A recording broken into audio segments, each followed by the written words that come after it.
Today on the Shadow Dance Edge, we have the founder of My Heart's Whisper, and I've got to tell you, Lii An's gentle holding of space, of asking just the right questions and moving me through some beautiful visualizations, it really helped me get clear on reconnecting with my heart.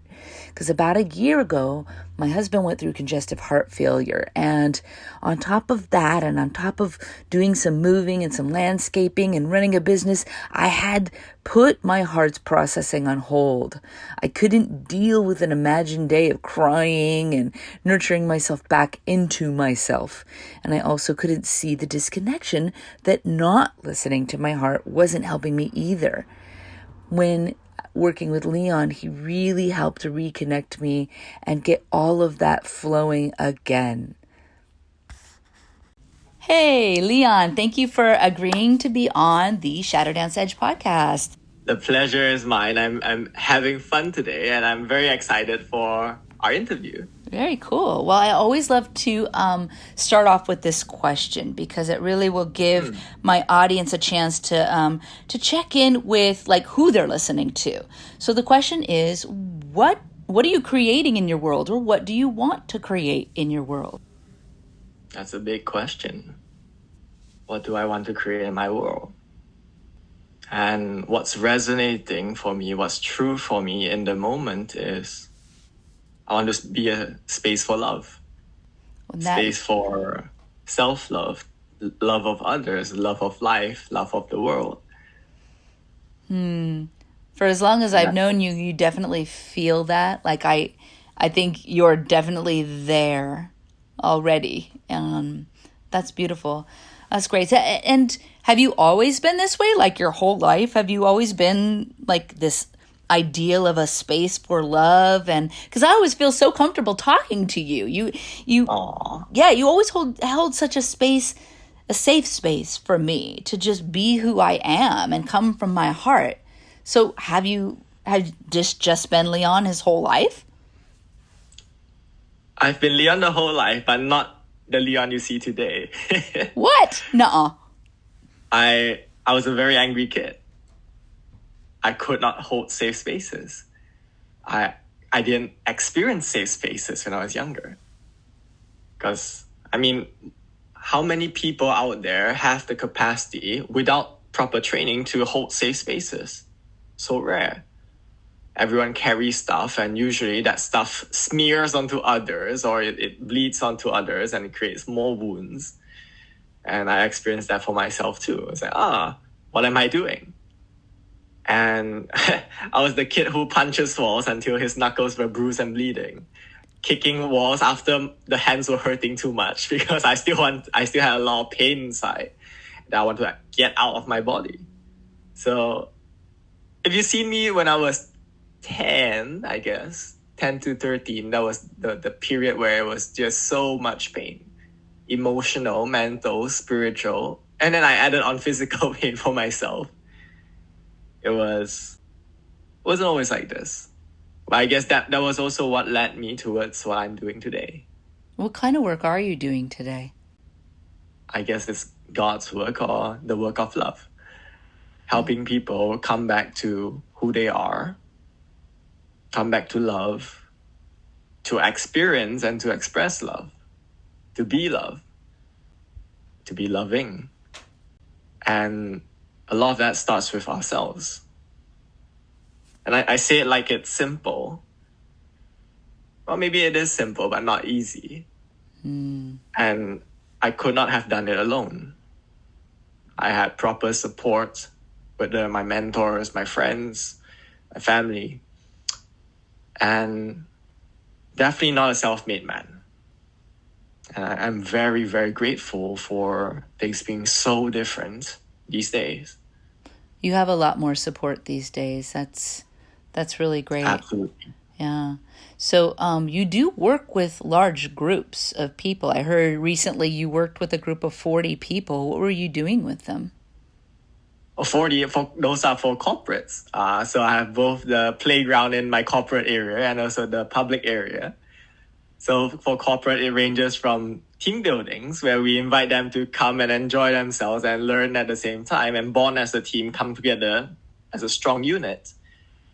And I also do work with leaders. So leadership work and teaching, coaching, and all that fun stuff. Really, it's all related back to love. Wow. I used to reject team building because I was like, what's the ROI in team building?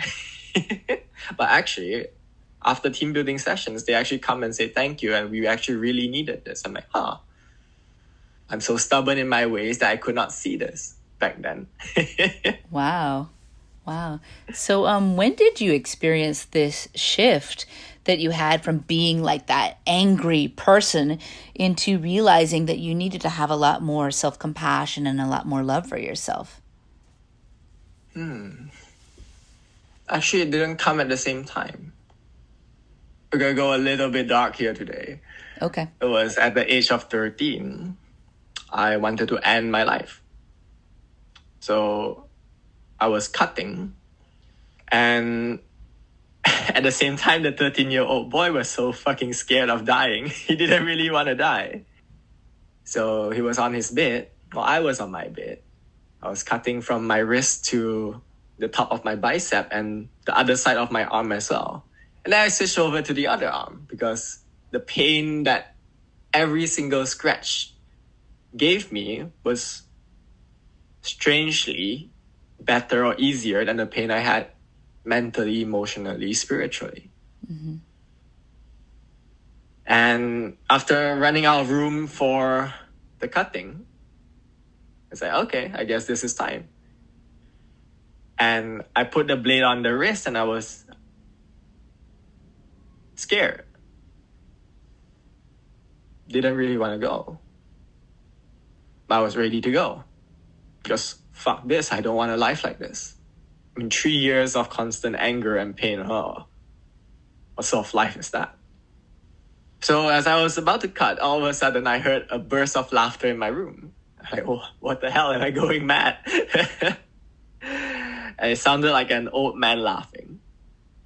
And that snapped me out of the process of ending my life. And I looked around my room and I was still alone. I locked the door. There was blood on my bed and there were tissues filled with blood. And like, did I finally snap? Did I finally go insane? And it was a few seconds of silence, and the voice I heard lovingly said, "You haven't lived yet, young man." Mm. And I just fell asleep. So don't know what that was, but I felt loved. Whoa.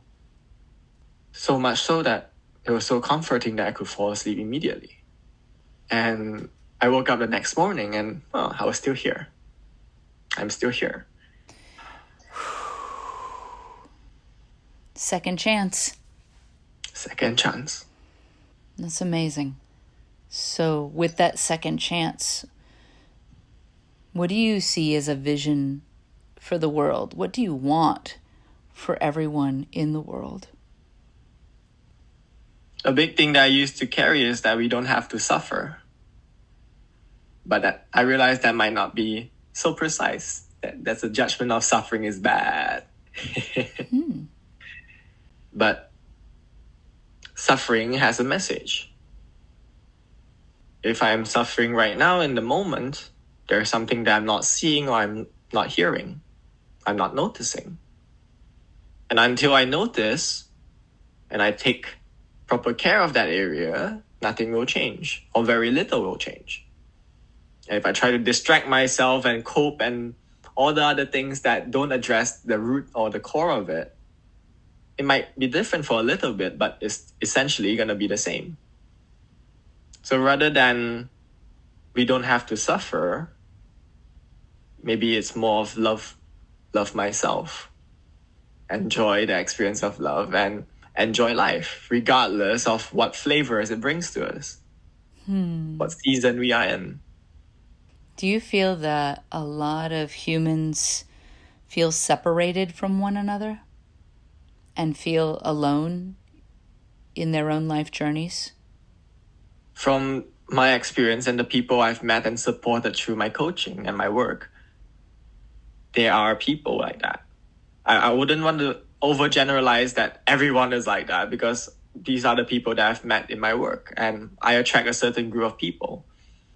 But definitely disconnected from others, from themselves even, loneliness and being alone, they're exploring those topics. What is love? Is it romance? Is it intimacy? Is it sex? Is it what is love? And to have the distinctions between what the different flavors of love is, or the different experiences of love, is so important. Very important. Is love attachment? Is love dating? Is love relationships? Can it be all of the above? Maybe. What would you say to our listeners that really feel like they need a tune-up on being able to get in touch with their heart, their own desires, their needs, or even just to not feel like they're so alone? That's a powerful question. In my workshop, it's called My Heart's Whisper. And literally the first session itself, out of the 8 weeks, is reconnecting with our hearts. And it's called My Heart's Whisper for a reason. There's a saying that our hearts, they whisper, and the sound is not as loud as the loud sounds in our head and the loud sounds of society and the people around us. And for us to really tune into that whisper, we have to be present with ourselves in the moment. When we can do that, when we can tune into the heart like that, how does that change our lives and how we interact with other people in it? I can say for myself and the clients that I've supported, the word is magic. Miracles happen when you are reconnected with your hearts. And instead of efforting and pushing and struggling, what becomes possible is ease, flow. And literally, that's why I say magic. Beautiful. All right, I have a question because we're going to go right to your edge now. Okay. And there's many different edges. And when I speak of edge, I'm just talking about that edge of the comfort zone where what you want is on the outside of that and all the happy, comfortable, easy feelings are on the inside. And I like to call that your edge. And in this world, especially when we're helping others, we're also expanding and contracting ourselves as we're feeling into new spaces and into more areas where we can help expand others. And the topic I love touching on when it comes to edge is your edge of wanting something or desiring something that's going to help you expand to be able to reach those further goals of being able to help even more people, as I know you want to do. What's true for my heart right now is to serve in every way that I'm called to serve. And I used to run weekly sessions for free for my community, and it wasn't sustainable. So my heart is exploring different ways of serving. One thing that is new for me is videos, because I don't usually teach. I facilitate and I coach and usually asking questions, and that's where the magic happens. And to share is so rare for me. And I guess that's a leading edge of starting a new pattern, or a pattern that I'm not completely used to. If I can create videos that serve even just one individual, chances are it's going to serve multiple. I love that you're willing to listen to the people that need you most and take the things that they want and turn them into a way to serve them better. That, I think we need more of that in this world. Sometimes we get cookie cutter facilitators. They have their own expertise. They want to do it in a certain way. I may even fall into that category, and I have to watch out for that, because at the end of the day, it's really about being of service to the people that we're serving, not just throwing our own ideas in front of their face. And yeah, I'm probably terribly guilty of that. And that might be around my own insecurities and fears of not being able to meet expectations.